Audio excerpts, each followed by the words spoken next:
جب کسی مسلمان کا انتقال ہو جائے تو اس کے اہل خانہ اور اس کے اعزاء و اقارب سے تعزیت کرنا چاہیے، یعنی اس کے گھر والوں اور اس کے رشتہ داروں کو تسلی دینا چاہیے اور صبر کی تلقین کرنا چاہیے۔ تعزیت کرنا رسول اللہ صلی اللہ علیہ وسلم کی سنت ہے اور ایک مسلمان کا حق ہے۔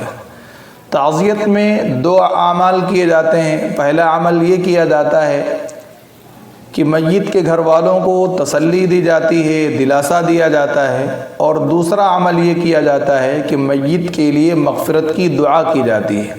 میت کے لیے مغفرت کی دعا رسمی طور پر نہیں ہونی چاہیے بلکہ دل سے کرنی چاہیے تاکہ اس دعا کو اللہ تعالیٰ قبول فرمائے۔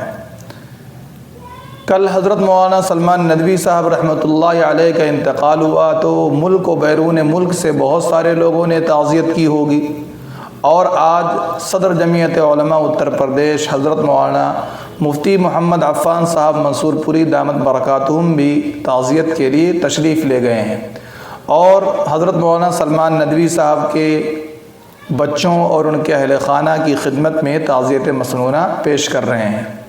جب کوئی کسی مسلمان کی تعزیت کے لیے جاتا ہے تو اس کا یہ جانا رائیگاں اور بیکار نہیں ہوتا بلکہ یہ موجب اجر و ثواب ہوتا ہے۔ چنانچہ رسول اللہ صلی اللہ علیہ وسلم کی حدیث ہے کہ جو کسی مصیبت زدہ کی تعزیت کرتا ہے تو اللہ تعالیٰ جتنا ثواب مصیبت زدہ کو صبر کے نتیجے میں عطا فرماتے ہیں اتنا ہی اجر و ثواب باری تعالیٰ تعزیت کرنے والے کو بھی عطا فرماتے ہیں۔ تو ہمیں مسلمانوں کی تعزیت کرنی چاہیے، چاہے وہ کسی بھی مصیبت میں گرفتار اور مبتلا ہو۔ انتقال پر بھی ہمیں تعزیت پیش کرنا چاہیے۔ اللہ تعالی حضرت مولانا سلمان ندوی صاحب کی مغفرت فرمائے اور ان کے پسماندگان کو صبر جمیل عطا فرمائے۔ السلام علیکم ورحمۃ اللہ وبرکاتہ۔ Like, comment, and subscribe.